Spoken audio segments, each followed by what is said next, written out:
At syempre, hindi natin pwedeng palagpasin ang review pagdating sa camera ng Galaxy A55 5G.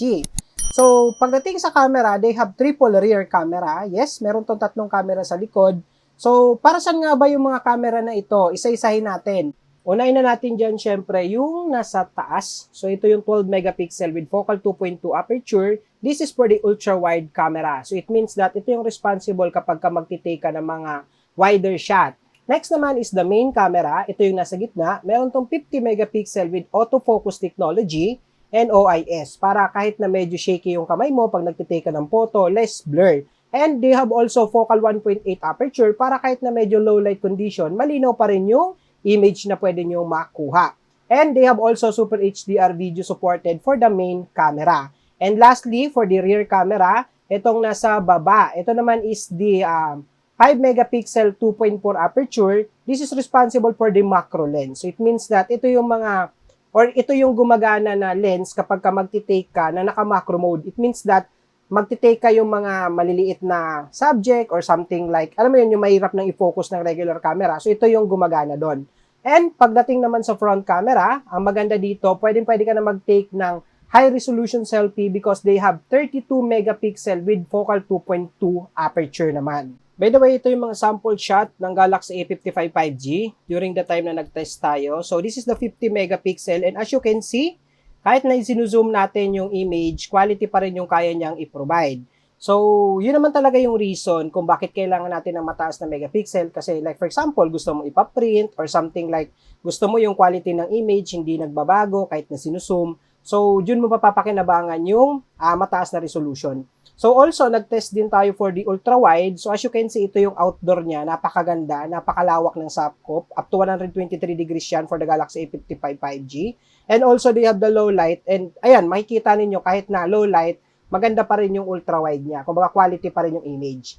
And also, nag-try din tayo dito ng macro mode or the macro lens niya. Tinry natin. Ito yung sinasabi ko na kapag regular camera, tapos gusto mong i-focus ng malapitan yung maliit na subject, mahirap siya i-focus. So, gumagamit din ng macro mode or the macro lens para may dedicated na lens ng camera na magpo-focus dun sa mga maliliit na subject. Kaya, ang result, ganyan siya.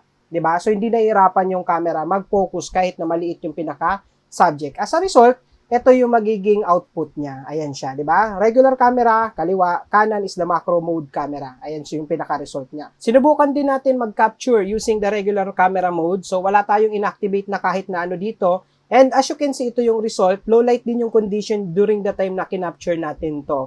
So, masasabi ko sa price na meron to, maganda na talaga yung camera ng Galaxy A55 5G. We also tried the portrait mode. Ito yung nagbo-blur yung background and as a result, ito yung naging capture ng image. So outdoor to and makikita ninyo na napakaganda ng kuha. Kumbaga, talaga nangingibabaw yung pinaka-subject and hindi lang yun kaya niyang i-separate yung pinaka-main subject dun sa background blur, di ba? So, yun, nangingibabaw talaga yung kung ano yung gusto mong ipakita dun sa pinaka-image. At hindi lang yun ang napansin ko rin dito na maganda for Galaxy A55 5G compared with other brand, pwede mong i-adjust yung blur before and after taking the photo.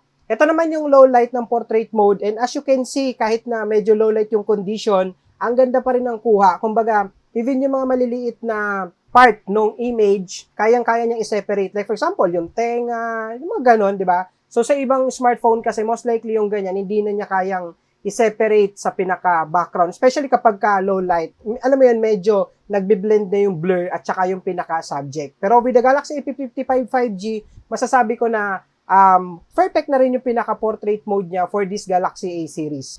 At ito naman yung sa video recording test. Kung mapapansin niyo outdoor yan, smooth yung niya, yung recording ng video. So by the way, ni-record natin to ng naka 60 frame per second, which is, ayan naman yung default most likely sa mga smartphone nowadays sa market. So, masasabi ko na maganda tong smartphone na to kung more on, nagre-record ka ng mga video. So, kung pang ano lang naman ang kailangan mo, pang daily video recording, perfect na tong smartphone na to. Also, nag-test din tayo ng indoor. Ayan yung result naman during the time na nag-record na naka-indoor yung smartphone. So, okay din naman. Maganda rin yung niya, yung output. Ayan na yung pinaka-actual na result. Wala tayong ginawa dyan na iba, wala tayong inedit. So, settings yan is 60 frame per second. So, ito naman yung sa video recording test during the time na nag-record tayo na medyo low light yung condition ng area. So, smooth pa rin, 60 frame per second din yan. Ayan, no, di ba? So, kung mapapansin niyo no, kaya niyang pa rin, ipakita yung mga detailed dun sa video. Like, for example, ayan, no, di ba? Yung building, yung pangalan ng building, di ba? So, sa ibang smartphone kasi yung ganyan, alam mo yun, parang hindi mo na masyado ma-visualize or di mo na mabasa yung mga words, mga ganon. So, nag-try din tayo na moving recording video test. Ito, low light yan ha. Kung mapapansin niyo naglalakad ako niyan habang nagre-record. And as you can see, ayan, di ba? Kahit na medyo low light, hindi shaky yung video recording niya.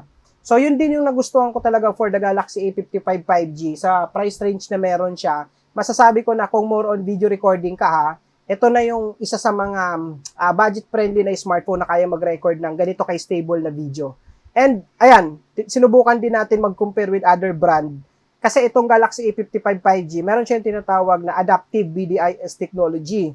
So, ito yung technology na to, ito yung nagpapanatili ng stabilization para kahit na medyo moving ka during the time na nagre-record, stable pa rin. Isa pang magandang feature ng Galaxy A55 5G ay yung tinatawag na Super HDR video recording. So, ang maganda dito, para mas maintindihan natin, gumawa ako ng comparison with other brand na walang Super HDR video feature. So, yung Galaxy A55 5G, ito yung nasa taas, and then other brand yung nasa baba. Kung mapapansin niyo yung pinaka-subject nitong video, yung background, hindi na masyado makita yung sceneries. I mean, alam mo yon sa ibang brand, tingnan nyo, naka-white na lang. While the Galaxy A55 5G, kitang-kita nyo pa rin yung building, even yung pinaka-sky, di ba? So, ganun nag-work yung Super HDR video. Para naman sa mga mahilig mag-take ng selfie, good news for the Galaxy A55 5G. Masasabi ko na maganda siya pang take ng selfie. So, by the way, this image is captured outdoor. And ang result, ito siya. Napaka-natural ng image na kaya niyang i-provide sa front camera. So, unlike with other brand kasi, most likely yung mga ganitong price range, alam mo yung built-in na yung pinaka-filter. So, hindi mo na ma-appreciate yung pinaka-beauty kapag ka nag-take ng selfie. Unlike dito, ayan, natural lang yung kaya niyang i-provide. At ito naman yung front camera. Naka-regular mode dyan. Walang kahit na naka-activate na settings dito. So, low light siya. And as a result, ito yung naging captured natin sa image. So, ganun pa rin. Natural yung image na kaya niyang i-provide. Di ba? Ang pogi ko dyan. And also, kaya niyang magkuha ng malinaw even low light condition. At ito naman yung naka-portrait mode, low light din yan. So, ito yung nagbe-blur yung background. And as a result, masasabi ko na kaya niyang i-separate din yung pinaka-subject dun sa background. Tingnan niyo yung pagkaka-blur niyan, di ba? Akala mo ginamitan ng rear camera. At kung mahilig ka mag-record ng video, another good news for the Galaxy A55 5G, kaya na nitong mag-record sa front ng 60 FPS and up to full HD resolution po. So as a result, ito po yung naging output. Another good news for the Galaxy A55 5G para sa mga aspiring vlogger naman or sa mga mahilig mag-record ng video or gumawa ng instant review. So they have the dual video recording which is kaya na nitong mag-record sabay front and back camera. So, as a result, ito po yung naging output nung tinest natin siya. So, masasabi ko na kung ano yung linaw ng rear and ano yung linaw ng front. So, kaya niya po yan pagsabayin yung recording na yan.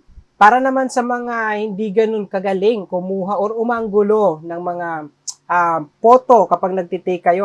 So, nothing to worry kasi ang Galaxy A55 5G, they have the shot suggestion feature wherein magkakaroon to ng guide sa mismong screen ng camera niya. Ayan siya. Kung makikita ninyo dyan, meron yan lumalabas. Ito, yung parang nag-yellow. So, it means that ayun yung isa sa mga perfect shot na pwede nyong i-capture dun sa mismong image na yon. So, alam mo yun, kahit na hindi ka ganun kagalingan, at least kaya mo na ngayon mag-take ng perfect angle ng isang subject. Like this one, ayan. Isa pang malupit na feature na meron sa Galaxy A55 5G na most likely nasa mga flagship lang ng Samsung is yung tinatawag na auto-framing. So, ang auto-framing, isa to sa mga feature na talaga namang mapapakinabangan mo, especially kapag wala kang katulong kapag ka nagre-record ng video. So, ito, pwede mo lang i-steady lang yung pinaka-camera habang nagre-record, tapos activate mo lang yung auto-framing. Tapos, ayan, kung mapapansin ninyo, no, so, akala mo merong nagnanavigate dun sa camera, pero wala po yan, naka-steady lang yan. So, it keeps the camera centered on the screen ng mismong subject. So, para mas maintindihan natin, ayan yung comparison with other brand na walang auto-framing feature and the Galaxy A55 5G na naka-auto-framing feature. So, kung mapapansin ninyo, di ba, ayan o nag-a-adjust automatically yung pinaka-camera. So, alam mo yun, laging nasa center yung pinaka-subject. Yan, o, di ba? Ang lupit. So, nasa flagship lang yan dati. Isa pang flagship feature na meron sa Galaxy A55 5G is yung tinatawag na object eraser, which is ito yung pwede mong i-remove instantly yung mga unwanted subject dun sa pinaka-image. So, napakadali lang yan. Punta ka lang sa gallery, hanapin mo lang yung edit photo, tapos harapin mo yung object eraser, i-select mo lang yung ayaw mo or gusto mong i-remove dun sa image. Ayan, so click erase. Ayan, so in a second, 'di ba, na wala na kaagad yung pinaka ayaw mong kasama dun sa subject. So ganun kalupit ang Galaxy A55 5G. Meron na rin tong single take feature wherein in just a single take from the word itself, kaya na nitong mag-provide ng multiple mode ng camera. Merong boomerang, merong naka-collage, may video, may regular image, and so on.